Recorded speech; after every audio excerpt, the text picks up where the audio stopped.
한 주간도 하나님의 은혜 가운데 평안하셨습니까? 우리 안식일을 주신 하나님께 감사드리며 우리 함께 오늘 예배에도 하나님의 은혜가 충만하기를 간절히 소망합니다. 오늘 말씀의 주제는 눈에 보이는 것이 다가 아닙니다. 눈에 보이는 것이 다가 아닙니다. 라고 하는 말씀을 가지고 함께 은혜를 나누고자 합니다. 지금 여기 보시는 이 그림은 너무나 익숙한 그림인데요. 여기 혹시 어딘지 아시나요? 파리 에펠탑입니다.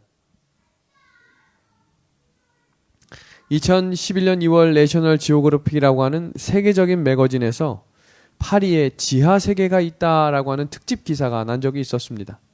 그런 기사 보신 적 있으세요? 파리에 지하 세계가 있다라는 말 들어보신 적 있으세요? 실제로 프랑스 도시 밑에는 지하 세계가 만들어져 있었습니다. 수로와 저수지, 지하 묘실, 은행 창고, 심지어 나이트클럽, 또 그림을 전시하는 화廊까지 이 파리 밑에 거대한 지하 세계가 있었다는 사실입니다. 프랑스는 원래 땅 밑이 석회암으로 되어 있는데 2000년 동안 채굴을 하면서 그 공간이 남은 것입니다. 그 공간을 아는 사람만 아는 곳. 이 지하 세계는 존재했지만 아는 사람만 알고 지냈다는 것입니다. 눈에 보이지 않는 세계가 또 다른 세계가 있었다는 것입니다. 오늘날 살아가는 우리 이 세상에는 눈에 보이는 것이 다가 아닙니다. 성경을 살펴보시면 성경이 전체 총 1189장으로 되어 있는데요. 1189장 중에 죄가 없는 유일한 장이 4장이 있습니다. 첫 번째는 창세기 1장과 2장은 창조하는 이야기예요. 그게 죄가 없습니다. 그리고 계시록 21장, 22장은 재창조에 관련된 말씀이 기록되어 있습니다. 그럼 죄가 처음 시작되는 장이 어디냐면 창세기 3장에 뱀으로부터 하와가 죄를 짓는 장면이 죄가 시작이 되는 장면입니다. 그리고 계시록 20장에 죄가 끝나는 장면을 통해서 우리는 다시 한번 재창조하시는 새하늘과 새 땅을 말씀을 통해 그릴 수 있습니다. 그렇다면 계시록 4장부터 죄가 끝나기 전 계시록 19장까지는 예수님의 십자가를 중심으로 선악의 대쟁투가 일어난다는 것입니다. 이 선악의 대쟁투가 눈에 보여요? 눈에 보이지 않아요? 눈에 보이지 않지만 존재한다는 것을 믿으시나요? 믿습니다. 한 주간 동안 남을 미워할 수 있고요. 한 주간 동안 마음속에 여러 갈등이 있을 수 있습니다. 그런데 이 모든 것들이 다 선악의 대쟁투라는 사실입니다. 그래서 우리는 이 싸움을 힘들고 넘어지고 아플 때마다 예수님께 울부짖으며 예수님을 바라보며 싸우는 싸움이 바로 이 선악의 대쟁투의 핵심이라는 사실입니다. 오늘 성경 본문 출애굽기 5장 1절과 2절에 있는 말씀을 제가 좀 읽어드리도록 하겠습니다. 그 후에 모세와 아론이 바로에게 가서 이스라엘의 하나님 여호와께서 이렇게 말씀하시기를 내 백성을 보내라. 그러면 그들이 광야에서 내 앞에 절기를 지킬 것이니라. 우리 그 다음 구절 우리 같이 읽어볼까요? 바로가 시작. 바로가 이르되 여호와가 누구이기에 내가 그의 목소리를 듣고 이스라엘을 보내겠느냐? 나는 여호와를 알지 못하니 이스라엘을 보내지 아니하리라 라고 이야기합니다. 오늘 본문 구절은 모세와 아론이 하나님의 명령을 따라 바로왕 앞에 찾아가 이스라엘 백성들과 함께 예배를 드리겠다고 이야기하는 장면입니다. 그러나 사단은 하나님의 사람이 예배를 드리는 것을 가장 두려워합니다. 왜냐하면 예배를 통해 하나님과의 관계가 회복되는 것을 알고 있기 때문입니다. 그러니 예배를 드리기 전에 가장 바빠지는 것입니다. 예배를 드리기 전에 문제가 생기는 것입니다. 왜냐하면 사단은 그 예배를 통해 한 영혼이, 한 사람이 다시 하나님을 만날까 두려워하기 때문이라고 예언의 말씀은 이야기합니다. 예배를 드림으로 하나님과 회복하기를 원한다라고 이야기하니 사단이 그것을 가만히 두지 않는 것입니다. 바로를 움직여서 절대로 나갈 수 없게 조정을 합니다. 진정한 예배는 우리가 하나님과의 관계를 회복하는 아주 중요한 자리라는 사실을 기억해야 합니다. 우리 지난주 우리 주말부흥의 말씀을 통해서 우리 하나님께서 기뻐 받으시는 하나님께서 살아계시는 이 예배를 통해서 우리가 오직 하나님께만 영광을 돌려야 한다고 우리가 계시록 14장의 말씀을 통해서 살폈습니다. 오늘 이 예배를 통해서도 우리의 삶 가운데 하나님이 허락하시는 온전한 관계의 회복이 일어나기를 우리 주님의 이름으로 간절히 기도합니다. 어느 날 깊은 밤 카톡 한 통이 왔습니다. 목사님, 늦은 밤중에 죄송합니다. 지금이 아니면 이런 부탁을 못 드릴 것 같아서요. 목사님 시간이 되실 때 상담이 가능하실까요? 그리고 한 통의 전화가 들려왔습니다. 50대의 여집사님의 음성이 자신이 물어보는 이 내용이 이 담임 목사님께는 들어가면 안 된다라고 이야기하시면서 익명성을 보장하며 저에게 이야기를 하셨습니다. 사업을 하는데 토요일에 문을 열지 않으면 안 되는 직업이셨다는 거예요. 그래서 신앙을 하는 사람이니 문은 열어놓고 거기에 여종업원을 두고 교회를 오는데 어느 날 여종업원도 나도 토요일에 쉬고 싶다라고 하니까 문제가 생긴 것입니다. 고민이 된다는 거예요. 하나님께서 이 정도로 내가 노력하시면 이해해 주실 분 아닌가요? 하나님은 사랑이신 분이니까요. 그럼 뭐라고 대답을 해줘야 될까요? 그런데 안식일 날 가게를 오픈하고 자신만 예배를 나오면 요새는 핸드폰에 가게에 사람이 오고 전표를 딱 끊으면 스마트폰에 띠리링 울리는 거 아세요? 예배를 드리러 오긴 왔는데 예배를 드릴 때마다 아이코 하나 또 팔렸네. 아이코 하나 또 팔렸네. 그런데 가끔 또 종업원이 전화해요, 안 해요? 사장님 요거 문제가 있는데. 그러니까 점점 앞자리에 앉던 여집사님이 자꾸 뒷자리로 가는 거예요. 왜요? 전화도 받아야 되죠. 카톡도 확인해야 되죠. 그럼 여기서 우리가 기억해야 될 건 예배를 드리러 오기는 오는데 온전한 예배를 드리지 못하는 발을 반만 걸치고 있는 예배가 시작되는 것입니다. 이 말은 다른 말로 이야기하면 순종하기는 순종하는데 반만 순종하니 내 마음이 더 껄쩍지근한 것입니다. 마음에 부담이 되는 거예요. 예배를 드리는 것 같기도 한데 마음은 어디로 가 있어요? 지금 온통 가게로 가 있으니 제가 그래서 그랬어요. 하나님께서 성령께서 말씀하시는 대로 순종할 수 있는 믿음을 달라고 기도하시면 좋겠습니다. 절반만 따르기로 하는 순간 우리의 마음속엔 갈등이 있게 되는 것입니다. 그래서 출애굽기 20장 10절 말씀을 우리는 알고 있지만 우리는 항상 첫 구절만 읽습니다. 일곱째 날은 내 하나님 여호와의 안식일인즉 그래 이거야. 그러나 그 다음 구절을 한번 보세요. 너나 내 아들이나 내 딸이나 내 남종이나 내 여종이나 내 각축이나 내 문 안에 머무는 객이라도 아무 일도 하지 말라라고 강조하셨다는 사실입니다. 안식일을 지키려고 할 때 갈등 때문에 고민이 생긴다면 내가 절반만 순종하고 있는 것이 아닌가 한번 내 자신을 돌아보면 좋겠습니다. 실무교훈 116페이지에는 우리에게 감추인 보화에 대하여 설명하며 이렇게 설명하고 있습니다. 감추인 보화를 얻기 위해서는 전 재산을 팔아서라도 그것을 사야 하는 것입니다. 우리 붉은 글씨 한번 같이 읽어볼까요? 시작. 전적으로 순종하는 것을 말하는 것입니다. 전 재산을 팔라고 해서 지금 하고 있는 거 다 팔고 예수님 믿으라는 것이 아닙니다. 우리의 삶 속에서 할 수 있는 순종을 절반만 하는 것이 아니라 온전한 순종으로 하나님께 내어 맡기라는 예수님의 권면의 말씀이 오늘 이 말씀을 듣고 있는 각자의 심령 속에 울려 퍼지는 성령의 음성이 되기를 간절히 소망합니다. 그 음성을 듣고 바로가 사단의 조종을 받아서 뭐라고 이야기했나 한번 볼까요? 바로가 그날의 백성의 감독들과 기록원들에게 명령하여 이르되 너희는 백성에게 다시는 벽돌에 쓸 집을 전과 같이 주지 말고 그들이 가서 스스로 집을 줍게 하라. 또 그들이 전에 만든 벽돌 수요대로 그들에게 만들게 하고 감하지 말라. 그들이 게으름으로 소리질러 이르기를 우리가 가서 우리 하나님께 제사를 드리자니 그 사람들의 노동을 무겁게 함으로 수고롭게 하여 그들로 거짓말을 듣지 않게 하라. 예배를 막기 위해 사단 바로가 가장 먼저 건드린 것은 먹고 사는 문제를 건드린 것입니다. 볏집을 스스로 만들라는 것은 이를 2배로 늘리라는 것입니다. 우리도 먹고 살기 위해 이 한 주간을 혹시 매진하진 않으셨나요? 먹고 살아야 되기 때문에 하나님 제가 잘 성공하고 난 다음에 하나님을 더 열심히 믿겠습니다라고 이야기하시지는 않으셨나요? 하나님께 온전히 순종하고 하나님 말씀을 귀하게 여기면 축복이 온다는 사실을 사단은 누구보다 잘 알고 있습니다. 이번 한 주간을 살면서 참 힘든 세상이었습니다. 얼마나 많이 스트레스를 받으셨어요. 이 사람 저 사람 때문에 이 일, 저 일 때문에 마음이 무겁지는 않으셨나요? 마음이 힘든 일도 있고 답답한 일도 있고 야, 이 마음 가지고 내가 교회를 가야 하나 싶기도 합니다. 그러나 그때 기억하셔야 할 것은 수고가 심해질수록 내 마음의 부담이 커질수록 우리는 더 하나님께 나아가야 된다는 사실입니다.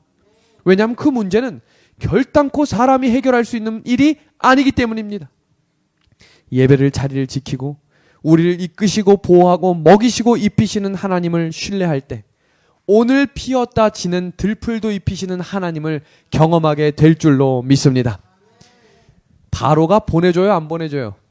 절대로 안 보내줍니다. 왜요? 하나님의 백성들을 하나님께 가는 것을 그대로 내버려 둘 수 없기 때문입니다.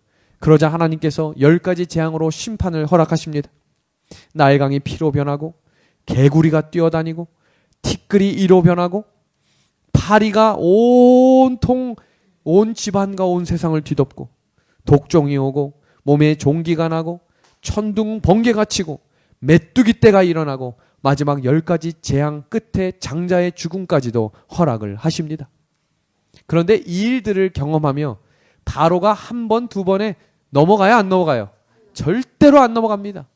그러면 이스라엘 백성들이 어떻게 생각할까? 이 생각 해보셨어요? 첫 번째 재앙 끝나고 바로가 뭐라고 했어요? 어이구 무서워. 내가 돌려줄 테니까 이것 좀 끝나게 해줘. 그걸 무려 몇 번이나 한 거예요? 9번 한 거예요. 그러면 모세가 이스라엘 백성들한테 뭐라 했을까요? 자, 바로가 보낸답니다. 짐 싸세요. 라고 했더니 바로가 뭐라고 해요? 웃기는 소리 하고 있네. 가기는 어딜 가? 점점 심해지는 핍박이 무려 몇 번이 반복됐다고요? 이것은 하나님을 믿는 백성도, 하나님을 믿지 않는 백성도 모두 마음의 불안함과 두려움을 갖고 사는 시간이 길어졌다는 것입니다. 마치 누구처럼요? 마치 저처럼 말이죠. 사람이 가장 싫어하는 3가지가 있는데 그 첫 번째는 고통을 싫어한대요. 여기 중에서 나는 고통을 좋아한다 하시는 분 있어요? 누가 날 때려주는 걸 난 좋아한다. 그럼 병원을 좀 가보셔야 될 것 같아요. 고통을 좋아하는 사람은 세상에 없어요. 그리고 슬픔을 좋아하시는 분 계신가요? 나는 내 마음이 고통스러워서 슬픈 게 너무 좋다. 없지요. 그러면 마지막 3번째, 손해보는 걸 난 좋아한다. 계세요? 이 3가지를 사람이 제일 싫어하는데 이 3가지의 공통적인 마음이 무엇이냐면 바로 불안이라고 하는 마음이라는 것입니다. 이 불안이라는 마음이 마음속에 하나씩 싹트기 시작하면 그게 고통으로 바뀌고 그게 슬픔으로 바뀌고 그게 손해로 바뀌기 시작하면 사람이 악에 치닫기 시작하는 것입니다. 자, 한번 질문해 볼게요. 회초리를 맞는 5명의 학생이 10대씩을 맞는다고 하면 누가 제일 아플까요? 제일 먼저 맞는 사람이 아플까요? 제일 마지막에 맞는 사람이 아플까요? 우리 태섭이가 아주 중요한 대답을 했어요. 둘 다 아파요. 맞아요. 둘 다 아픈데 장로님 누가 더 아플 것 같으세요? 맨 처음? 그럼 우리 장로님 맨 끝에 같이 맞고 있는데 왜 다르죠? 집사님 맨 마지막. 한 분만 우리 김용관 장로님 맨 마지막. 운동 역학적 관점에서 보면 선생님도 사람이기 때문에 누가 가장 아플 수 있어요?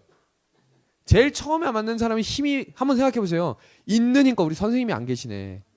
선생님이 안 계시니까 있는 힘껏 50대를 때려야 된다면 처음 한 대부터 마지막 50대까지 같은 힘으로 때릴 수 있을까요, 없을까요? 쉽지 않죠. 그렇죠? 막 때리다 보면 선생님도 지친단 말이에요. 그런데 운동 역학적으로는 처음 맞는 사람이 아픈데 심리학적 관점에서 보면 제일 마지막에 맞는 사람이 더 아프대요. 그 이유가 뭐냐면 고통적으로 심리적으로 40대를 먼저 맞는 거예요. 왜요? 맞는 사람들이 소리 질러 으악 막 눈물 흘리는 장면을 보면 마음에 불안함이 커지기 때문에 41대째는 분명히 선생님의 한 대가 처음보단 약해졌을지라도 마음의 고통의 문제의 불안함 때문에 더 아프다는 것입니다. 우리의 삶의 문제가 자꾸 반복되고 이것이 반복이 되면 같은 크기의 고통도 더 크게 느껴지는 것이 우리의 삶의 현장이라는 것입니다. 어떤 사람에 인해서 마음의 아픔을 겪었어요. 처음엔 그럴 수도 있지 하다가 그게 반복되고 훈련이 되면 어떻게 되는 거예요? 마음이? 넘어지는 것입니다. 그러나 그때마다 우리에게 권면하시는 하나님의 말씀을 기억하시면 좋겠습니다. 우리는 스스로의 힘으로는 살 수 없다. 많은 사람들이 그들의 무력함을 깨닫고 그들을 하나님과 조화되게 만들 영적 생명을 갈급한다. 그들은 헛되이 그것을 얻기 위해 분투한다. 우리 다음 구절 한번 같이 읽어볼까요? 시작. 이러한 낙심하고 몸부림치는 자들은 어디를 보라고요? 위를 보라는 것입니다. 예수님을 바라보라는 것입니다. 예수님을 붙들라는 것입니다. 아멘 할 때까지 할게요.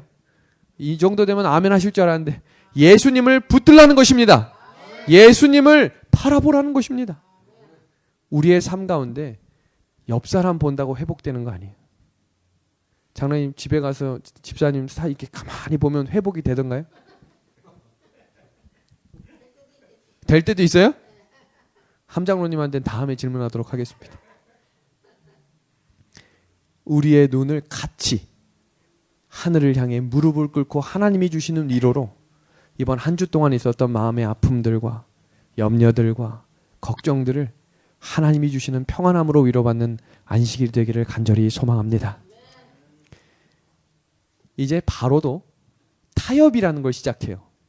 굉장히 무서운 건데요. 사람이 강압적으로 하다 보면 마음의 오기와 이런 집념이 팍 일어나가지고 맞짝 쓸 수 있어요. 그러나 타협이라고 하는 건 뭐예요? 아이, 너 요만큼만 양보하면 내가 어떻게 해줄게? 내 요만큼 양보해 줄 테니까 이렇게 서로 해보자 라고 이야기하면 어떻게 할 수 있어요? 그래 볼까? 라는 생각이 들 수 있습니다. 한번 바로의 방법은 제가 아까 바로의 뒤에 누가 있다고 했죠? 사단이 있다고 했죠.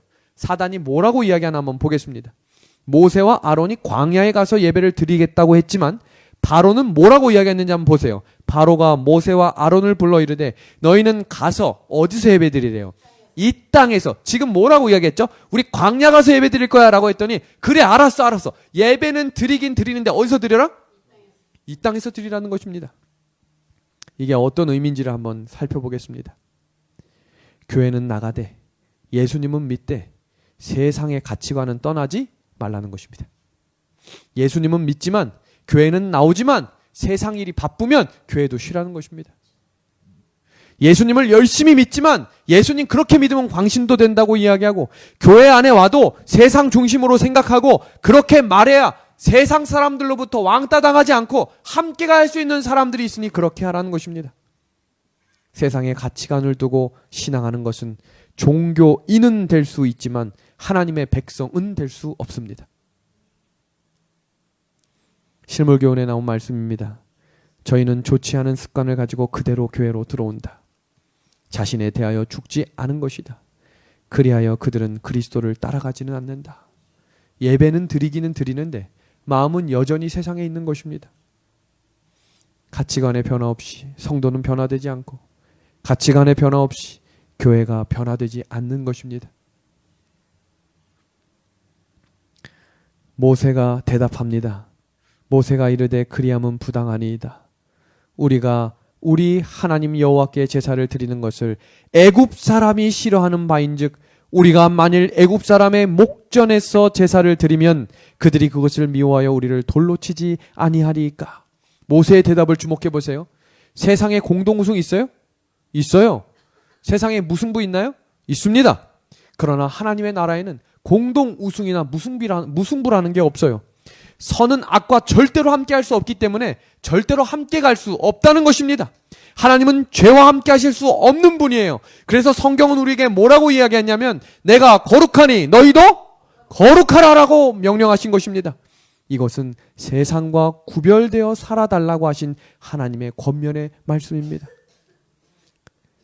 그리고 일이 또 시작되자 바로가 두 번째 타협을 합니다. 바로가 이르되 내가 너희를 보내리니 너희가 너희의 하나님 여호와께 광야에서 제사를 드릴 것이나 어떻게 하지 말라고요? 너무 멀리 가지는 말라는 것입니다. 그런즉 너희는 나를 위하여 간구하라. 첫 번째는 너희가 어디까진 가지 말고 광야 가지 말고 어디서 예배 드리라고요? 이 땅에서 드리라고 했다면 두 번째는 그래 알았어.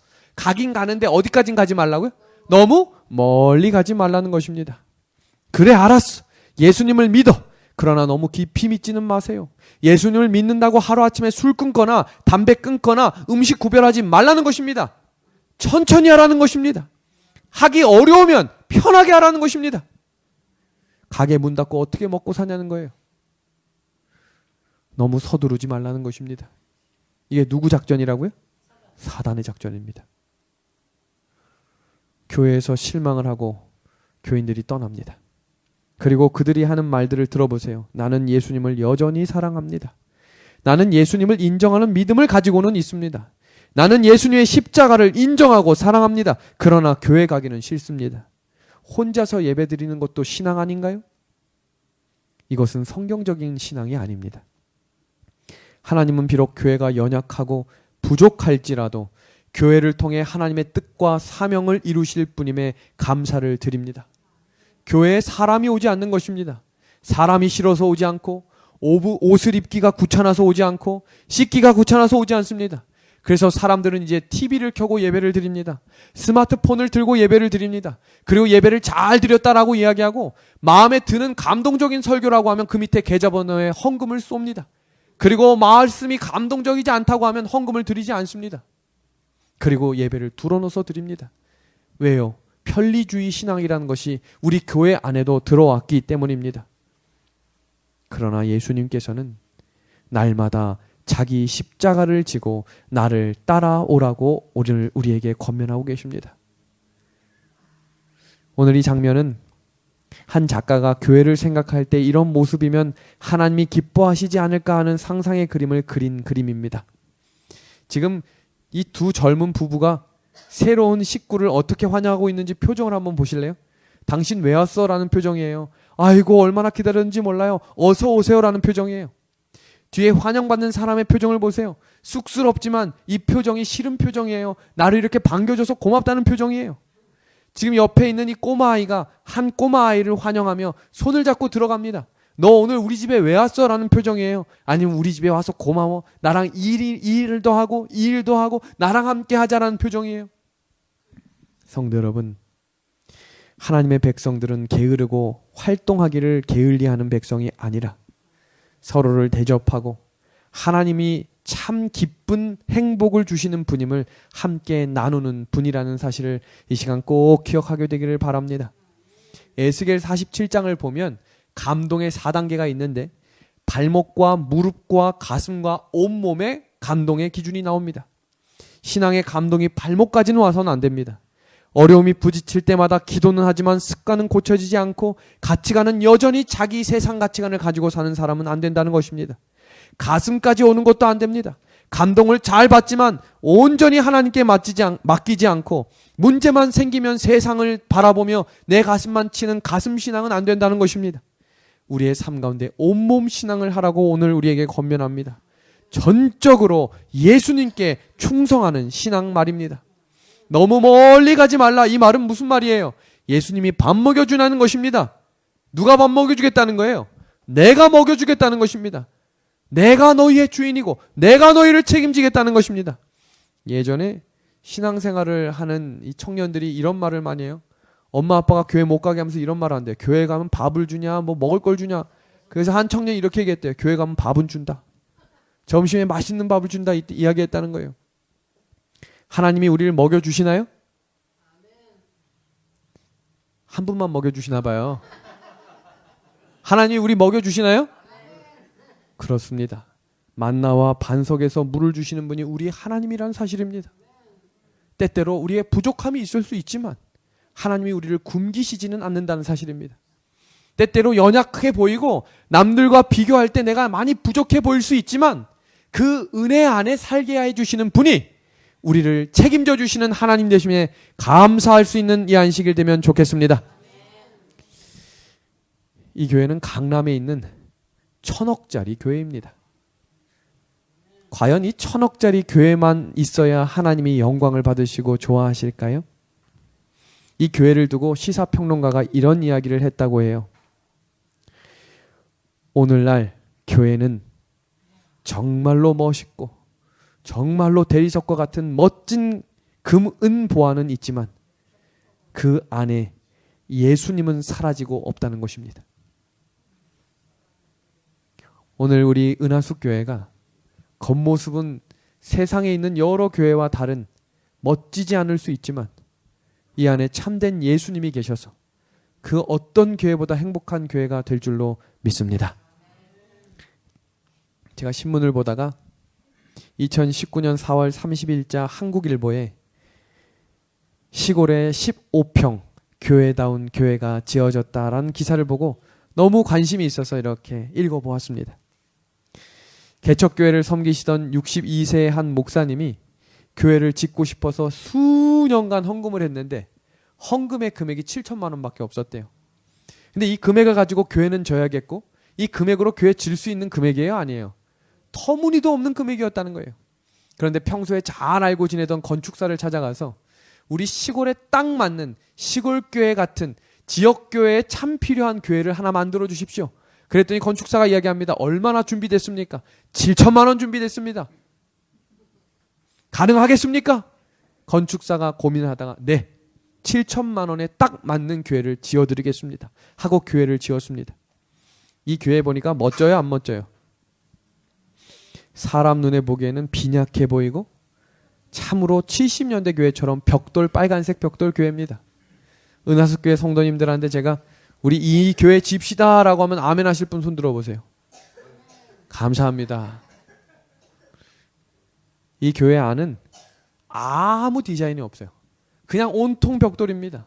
단상도 너무나 단촐하고요. 의자만 있어요. 그리고 교회 뒤쪽에는 야외 예배를 드릴 수 있는 벽돌과 나무 한 그루가 심겨져 있습니다. 이 교회는 오늘날 세상에서 지으려고 하는 교회와 정반대의 교회이지만 이 교회를 다니는 15명에서 30명 되는 아주 작은 소수의 교인들이 한 마음으로 모여 예배드리기에는 참으로 행복한 교회입니다. 도대체 교회다운 교회가 뭐냐는 겁니다. 남들이 보기에 아름답고 교회 엘리베이터가 있고 교회가 정말 의자가 번뜩번뜩 빛나는 의자만 있어야 정말 아름다운 교회인가요? 정말 교회가 조그맣고 사람의 소수가 모일지라도 그 안에 하나님이 살아계시고 우리 예수님을 바라볼 수 있는 믿음의 눈을 가진 성도들이 모인 교회가 정말 교회다운 교회가 될 줄로 확신합니다. 저는 은하숙교회 건축도 이런 측면에서 하나씩 준비해 나가면 좋겠어요. 우리가 몇 평 이상의 교회를 짓고 더 높은 곳에 더 빛이 나게 이 네온 사인이 반짝반짝 빛나서 밤이 되면 모든 사람들이 볼 수 있는 그런 겉모습이 화려한 교회가 아니라 마음이 따뜻하고 성도들 간의 교제가 화목해서 정말 이 교회는 한 번 오면 또 오고 싶은 행복한 교회가 되면 하나님이 아름다운 성전 또한 허락해 주시지 않을까 생각이 됩니다. 사복음서 중에 오래도록 고기를 잡지 못한 제자들의 이야기가 나옵니다. 밤새도록 잡지 못하고 그때 예수님이 오셔서 깊은 데로 그물을 던지라고 하셨습니다. 이미 그들은 고기를 잡기를 포기하고 그물을 씻은 후였습니다. 그런데 성경을 보면 그들은 믿음으로 던졌고 물고기가 찢어질 듯이 많이 잡혔다고 누가복음 5장은 기록하고 있습니다. 그런데 그때 베드로가 했던 고백이 다른 제자와 다른 고백을 했다는 것이 오늘 우리에게 주는 교훈이 있습니다. 주여 나를 떠나소서라고 이야기합니다. 왜 그런 말을 했을까요? 하루 종일 고기를 잡았는데 한 마리도 안 잡히다가 배가 찢어지도록 그물이 찢어지도록 고기가 잡히자 모든 제자의 시선이 어디가 있었을까요? 고기가 있었어요. 이야! 그런데 중요한 것은 물고기는 먹으면 사라지지만 예수님은 사라지는 분이 아니기 때문에 베드로의 눈이 누굴 향한 거예요? 예수님을 바라보기 시작한 것입니다. 정신없이 물고기를 챙기다가 가만히 보니 그 능력의 근원이신 예수님을 바라보게 된 것입니다. 성도 여러분, 우리의 삶 가운데 물고기의 정신이 빠진 사람처럼 그렇게 세상을 살아가다가도 적어도 안식일이 되면 우리의 시선이 그 모든 일의 근원이 되시는 능력이 되시는 예수님을 바라볼 수 있게 되기를 간절히 소망합니다. 드디어 3차 타협안이 시작됩니다. 1차는 너희가 이곳에서 예배를 드리라고 이야기했고요. 가긴 가지만 멀리 가진 말라 했습니다. 3차 타협안을 보겠습니다. 모세가 이르되 우리가 여호와 앞에 절기를 지킬 것인즉 우리가 남녀노소와 양과 소를 데리고 떠나가겠나이다. 그러자 바로가 타협안을 이야기합니다. 바로가 그들에게 이르되 내가 너희와 너희의 어린아이를 보내면 여호와가 너희와 함께함과 같으니라. 보라 그것이 너희에게는 나쁘니라. 그렇게 하지 말고 너희 장정만 가서 여호와를 섬기라. 이것이 너희가 구하는 바니라. 이에 그들이 바로 앞에서 쫓겨나니라. 광야까지 가라. 멀리까지 가라. 그러나 너 혼자 가지는 말라는 것입니다. 열심히 믿어도 좋다. 신앙은 자유니 너 혼자 믿으라는 것이지요. 다른 사람의 구원까지 운운하지 말고 너나 잘 믿으라는 것입니다. 남편, 자녀, 가족, 친척, 이웃은 신경 쓰지 말고 너나 잘 믿으라는 것입니다. 그러나 성경은 하나님은 가족과 함께 하나님을 섬기라고 우리에게 강조하고 있습니다. 창세기에 가인과 아벨의 제사가 나옵니다. 둘 다 예배를 드리기 원했습니다. 그러나 마음을 다해서 섬겼는가요? 가인은 절반은 순종하고 절반은 불순종하였습니다. 아벨은 순수하게 전적으로 순종했습니다. 하나님은 염소와 양의 제사를 드리라고 하셨어요. 그러나 가인은 자신이 바치고 싶은 것을 바칩니다. 편리주의 신앙입니다. 신앙을 하면서 눈에 보이는 것은 버립니다. 술도 버리고 담배도 버리고 고기도 구분하고 눈에 보이는 것들은 다 버리는데 눈에 보이지 않는 나쁜 마음, 증오심, 분노, 미움, 시기, 질투, 이기심은 버리지 않는 것입니다. 예배를 드린다고 눈에 보이는 것은 잘하지만 내 마음속에 여전히 버리지 못하는 세상의 나쁜 마음들과 나쁜 내 가치관을 하나님은 버리라고 이야기하십니다. 그리고 하나님께서 가인을 찾아오셔서 이런 질문을 하죠. 내 아우가 어디에 있느냐? 그때 가인이 뭐라 대답을 하죠? 내가 내 아우를 지키는 자입니까?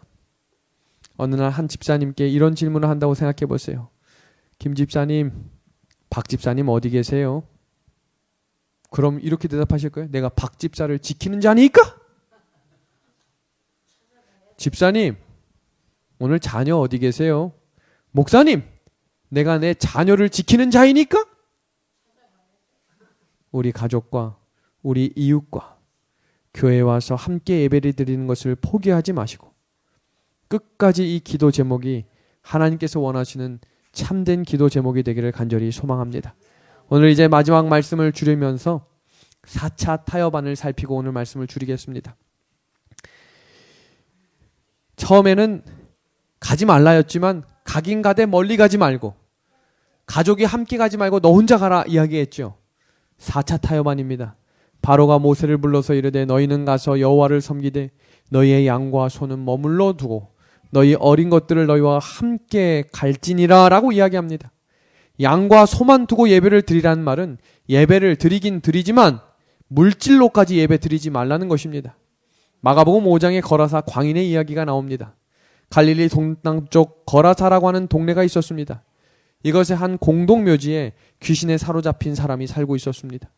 정말로 힘들고 초인적인 힘이 있었기 때문에 쇠사슬로 묶여져서 항상 동떨어진 사람을 사람들은 찾아가지 않았지만 예수님이 찾아가서 그를 회복시켜 주십니다. 그리고 난 다음에 예수님이 그 귀신을 어디로 들어가게 하셨죠? 바다로? 물로? 돼지에게 들어가게 하셨죠.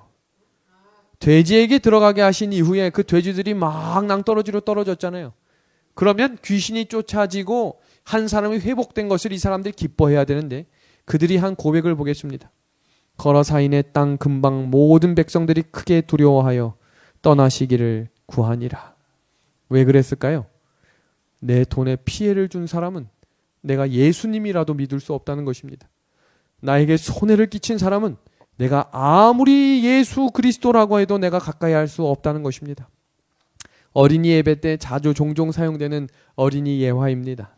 한 어린아이가 엄마로부터 헌금과 용돈을 같이 받았습니다. 한 손에는 500원 헌금을 들고 가고 한 손에는 용돈 헌금을 들고 갑니다. 너무 기쁜 마음으로 열심히 뛰어가다가 갑자기 어디에 걸려 넘어지면서 동전이 땡그르르 떨어져서 어디로 떨어졌어요? 하수구에 뽁 하고 빠진 것입니다.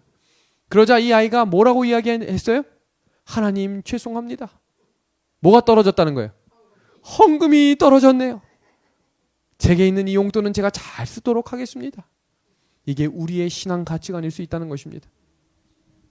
모세에게 너무나 좋은 기회가 있을 그때에도 모세는 자기의 중요한 자리와 중요한 명예와 중요한 재물을 하나님을 위해 포기할 줄 아는 믿음을 가진 주의 백성이었다는 사실입니다. 성도 여러분, 우리가 너무 눈에 보이는 것을 집착하며 살지 않게 되기를 바랍니다. 사람이 보이는 것과 건물이 보여주는 것과 우리에게 눈에 보이는 것이 결단코 다가 아니라는 사실을 오늘 이 말씀을 통해 꼭 기억하게 되기를 오늘 이 시간 간절히 소망합니다. 예수님을 믿되 한계를 두고 거리를 두고 믿는 것이 아니라 전적으로 예수님을 믿고 신뢰함으로, 그 전적인 신뢰는 감추인 보안은 눈에 보이지 않지만 실제로 존재하는 하나님이 약속하신 반드시 이루어질 하나님의 나라라는 사실을 기억하시고 갈 때 가족과 함께 가는 것입니다. 조금만 가는 것이 아니라 예수님이 계신 광야 그 먼 길까지 함께 걸어가야 되는 것입니다. 그때 하나님이 살아계심을 경험하는 주의 성도들이 될 줄로 오늘 이 시간 믿습니다. 오늘 말씀을 마무리하며 부조와 선지자에 나온 영감의 글을 읽으며 오늘 말씀을 줄이고자 합니다. 그는 믿음으로 하늘의 왕께서 승리자의 머리에 씌워주실 불멸의 왕관을 바라보았다. 이 믿음이 그로 하여금 비천하고 가난하고 멸시받는 민족과 연합하도록 한 것이다. 모세는 눈에 보이는 것을 보고 산 사람이 아니라 눈에 보이지 않는 그 너머의 것을 바라보며 불멸의 면류관을 사모하며 살았던 그리스도인이었습니다. 오늘 그런 믿음의 눈을 우리 예수님께서 허락하시고 이 안식일 예수님 안에서 온전한 예배가 드려지는 복된 안식일 되기를 바라며 오늘 저녁 말씀을 줄이도록 하겠습니다.